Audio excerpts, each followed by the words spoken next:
everyone, myself Shivani from JTL Institution. Before going to our topic, let us discuss some examples.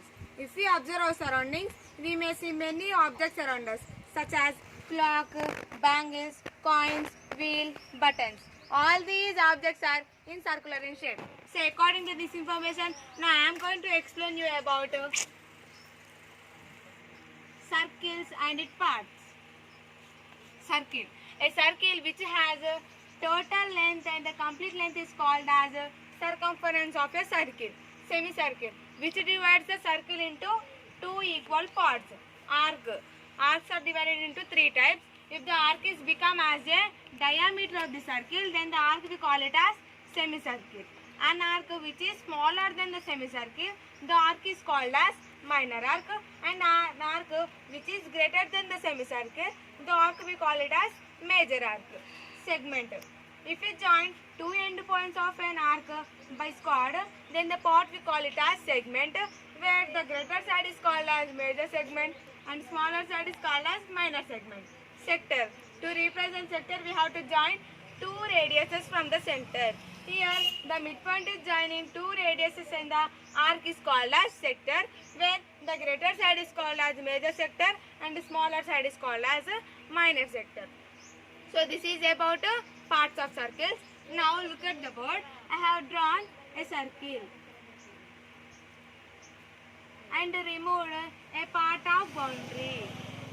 Here, a part of boundary is called as arc. Basically, the length of an arc is equals to part of circumference. Part of circumference.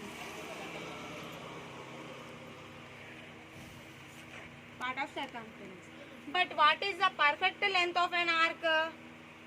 To find out the perfect length of an arc, let us do some examples. Consider a circle is divided into two equal parts. They are called as semicircle. But here in this circle, what will be the length of an arc? What will be the length of this arc? Here we see the arc is covered half of circle.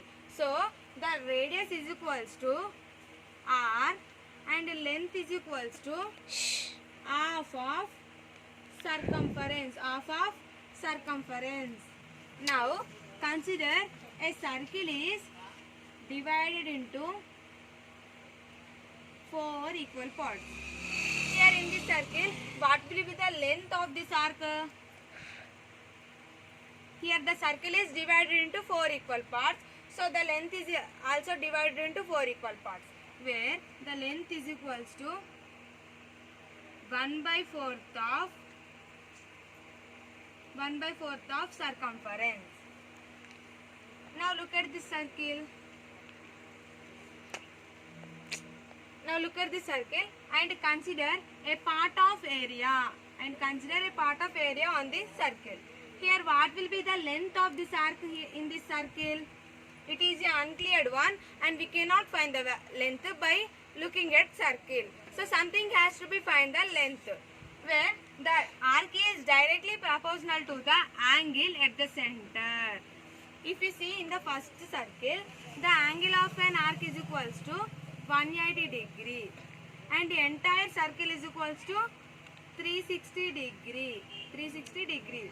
So the length is equals to 180 degrees by 360 degrees multiplied by 2 pi r. And in second circle, the length of an arc is equals to 90 degrees. The entire circle is equals to 360 degrees. So the length is equals to 90 degrees by 360 degrees multiplied by 2 pi r. In the third circle, if we observe this arc, what will be the length where the angle is equals to 30 degrees? If the angle is equals to 30 degrees, what will be the length of an arc? Yes, the length is equals to 30 degrees by 360 degrees. 30 degrees by 360 degrees multiplied by 2 pi r.